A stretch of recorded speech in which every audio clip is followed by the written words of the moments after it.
Hey, it's Tom. Happy Tuesday. Today's the 54th anniversary of the Voting Rights Act, and today also kind of marks about the beginning of my second year as your DFACS director.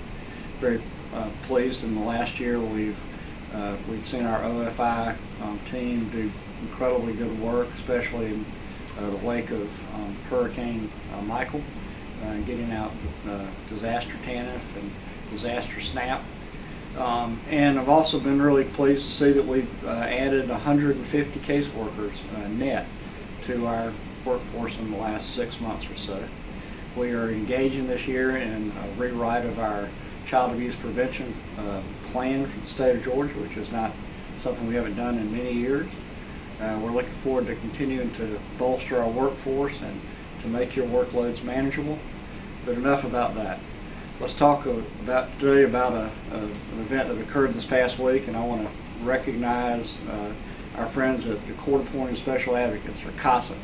They had their annual conference this past weekend, and Chris Hempflin and a number of our other state level folks were there working with that.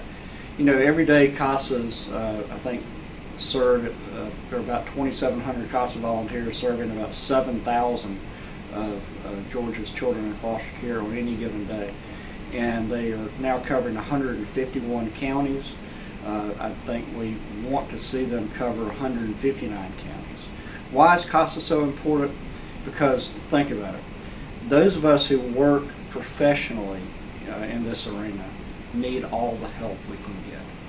And when we can have a trained volunteer guardian ad litem who can come in and work with that child, be a voice for that child, be a support for that child, help us know what is going on in the child's life and the foster home and with the child's biological family.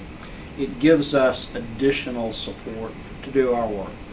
It also, think about it, CASA as a state organization, of course, is able to raise private funds. So it really helps add to the wealth of resources that we can dedicate to serve our children who are in foster care.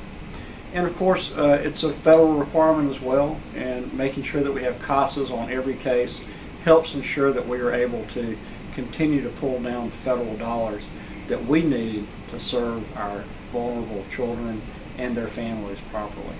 So today, if you have an opportunity to see a CASA or to work with CASA today, please thank them for their service.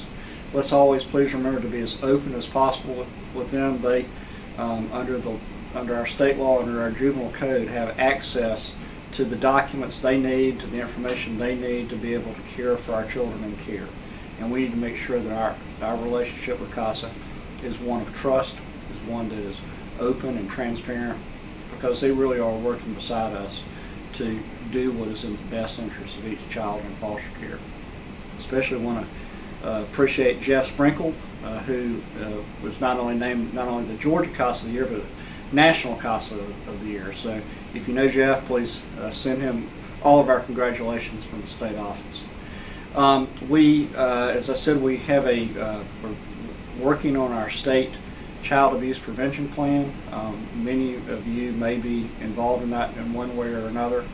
We are continuing to work on our comprehensive organizational health assessment. I'm very grateful to all of you who are on the child welfare side who sent in your surveys. We actually got 67% response rate, which is really good.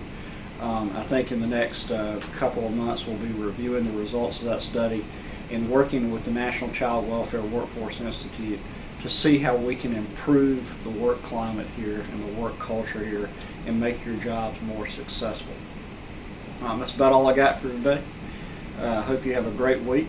Remember, school's starting back, so we're going to see a lot more complaints, I think, of situations where school teachers are concerned about children and their families. We may actually see, of course, an influx of additional requests for benefits.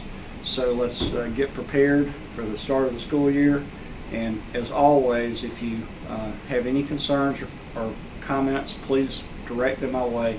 Talk with Tom at dhs.ga.gov. Thanks, y'all. See you next week.